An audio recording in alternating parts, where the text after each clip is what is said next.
Salut à tous, c'est Rhapsody, j'espère que vous allez bien, car aujourd'hui on va parler vidéo. Le but clairement aujourd'hui c'est de vous donner les meilleurs conseils possibles pour bien débuter en termes de vidéo sur YouTube. Pas forcément que sur YouTube, mais en général c'est là-dessus que ça se passe. Alors ça va être relativement simple, je vais structurer ça sous forme de questions, des questions qu'on peut se poser clairement au début quand on veut lancer sa chaîne YouTube. Alors c'est clair que le connard qui lance sa chaîne YouTube sans se poser de questions, justement c'est soit le plus gros des cons, soit le gars le plus intelligent du monde, mais j'opte plutôt pour la première. En parlant de première, voici d'ailleurs la question que je me suis posée au tout début, donc ça fait approximativement une année que j'ai voulu commencer sur YouTube, et la question c'était: quelle caméra est-ce qu'il faut que j'achète? Ça commence d'entrée de jeu avec une question de merde, puisque les caméras, il y en a des milliers sur le marché, et c'est clairement soit tu te prends une douille, soit tu choisis le bon appareil dès le départ.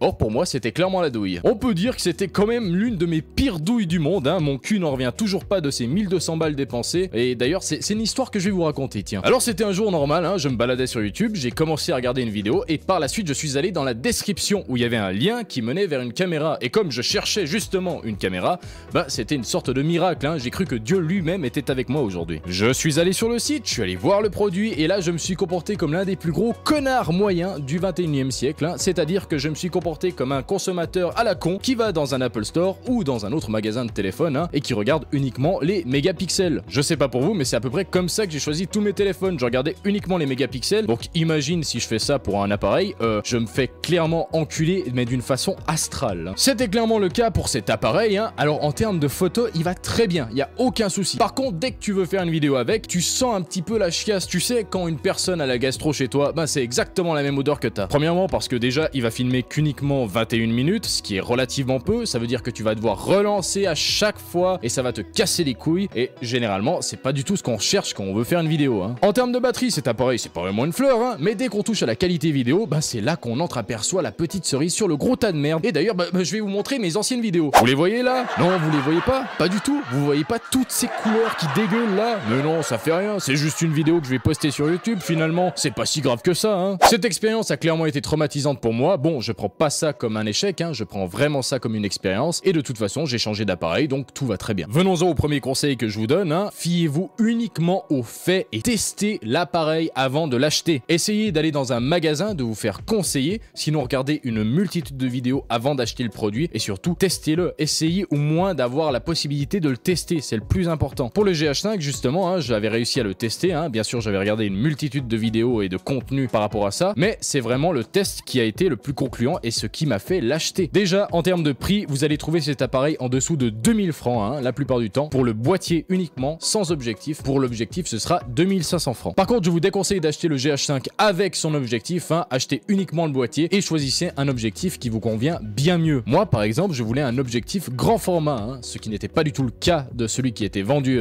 avec, donc c'est pour ça que j'ai fait ce choix. Pour ce qui est de la batterie, ça va tenir à peu près 1h30, bien sûr vous pouvez en acheter d'autres, sur la Fnac par exemple, ça va vous coûter à peu près 70 balles, donc c'est un investissement qui est clairement louable, et je vous le conseille fortement si vous faites des vlogs par exemple. Si vous êtes en manque de batterie, franchement c'est la merde. Pour le stockage, et c'est sûrement l'un des points les plus positifs de cet appareil, vous pouvez mettre 2 cartes SD. Par exemple vous pouvez en mettre 2 de 128 Go, ce qui est énorme et ce qui va vous faire tenir approximativement toute la journée si vous faites une journée de tournage par exemple. Et justement je vous conseille d'ailleurs d'en acheter de très bonne qualité. La marque Extreme Pro, si je me trompe pas, est parfaite pour ça, et elle tient bien la 4K, donc lancez-vous. Voilà. Ensuite, cet appareil, il est clairement modifiable, vous pouvez l'améliorer et le modifier, et d'ailleurs, vous pouvez déjà commencer à faire ça avec un vlog. Le vlog, pour ceux qui ne savent pas ce que c'est un espèce de mode qui va vous permettre d'avoir une image hyper plate, comme ça, voilà. Là, c'est hyper plat, dénaturé de couleurs, c'est pas forcément très joyeux, très beau, mais dès que je mets un effet avec, par exemple, la lutte,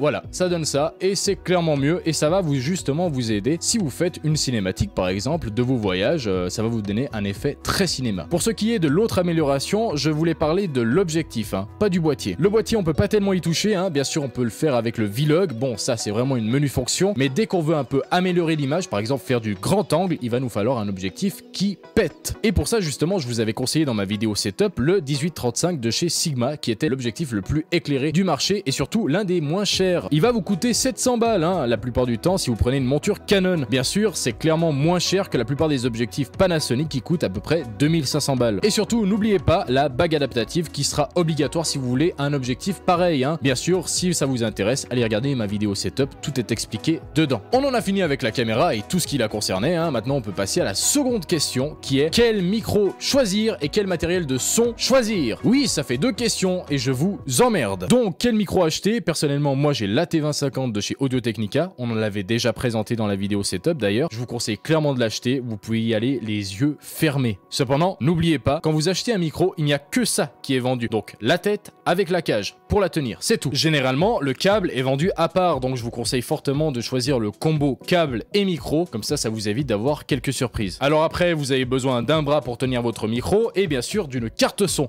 parce que oui, la carte son, généralement, on a tendance à l'oublier, mais elle est là pour quelque chose, hein. Et oui, la carte son est vraiment très utile, hein, parce que sans elle, le micro ne fonctionnera jamais. Personnellement, moi au début, je pensais que le micro, tu le branchais directement à ton ordinateur et voilà, plié, pesé, envoyé, hein, c'était fini, hein.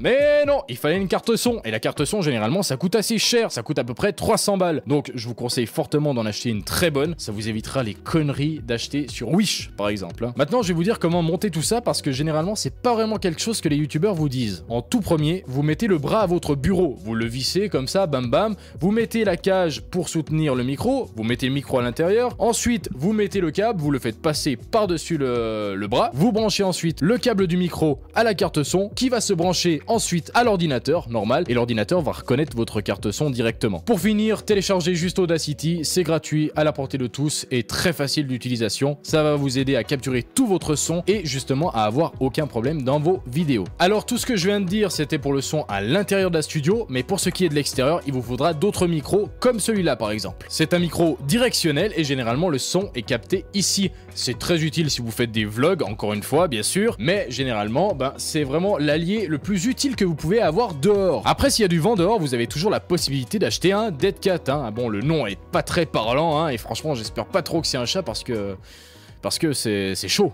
C'est très chaud, hein. Vous pouvez aussi acheter des micro-cravates, hein. Bien sûr, il y en a un peu de tous les budgets, il y en a jusqu'à 400 balles, mais le micro directionnel est clairement le plus polyvalent et celui que vous allez utiliser la plupart du temps. Pour clôturer ce chapitre, je dirais juste que le son est très important, même plus important que la vidéo elle-même. Imaginons que je regarde un film sur mon téléphone, personnellement je préfère avoir une mauvaise image plutôt qu'un mauvais son, parce que quand j'ai une mauvaise image, au moins le son passe, tu vois, mais si c'est le contraire, franchement j'ai clairement pas envie de regarder la vidéo. Troisième question maintenant, quel logiciel de montage choisir? Je vous en conseille deux, Final Cut Pro X d'un côté pour Mac et Adobe Premiere pour les autres. C'est les deux les plus connus, c'est les deux meilleurs que je connaisse et personnellement moi j'utilise Premiere Pro. Personnellement moi j'avais acheté des LUT de la marque Impulse, hein, je les avais téléchargés dans Premiere Pro après pour justement améliorer mes images. Ça va vous coûter 80 balles à peu près, mais justement vous allez en avoir pour votre argent puisqu'il y en a des centaines de LUT. Et c'est encore mieux parce que vous allez trouver des LUT qui sont propres à plusieurs appareils, par exemple à des Canon, des Nikon, des Sony ou des Panasonic, et c'est ça qui est génial. Ensuite j'avais aussi téléchargé des effets graphiques de la marque Toco, je vous mettrai tout ça dans un lien d'ailleurs. Ça coûtait à peu près 40 balles si je me trompe pas, et franchement ils sont clairement mieux que ceux que vous pouvez trouver dans Adobe Premiere qui sont clairement à chier. On passe à la quatrième question qui est quel éclairage choisir. Je vous avais déjà parlé de mes lampes qui sont là, c'est des trucs qui m'avaient coûté 70 balles à tout péter, donc franchement ne vous cassez pas les couilles à prendre du LED. Bon c'est vrai que le hic avec ces lampes,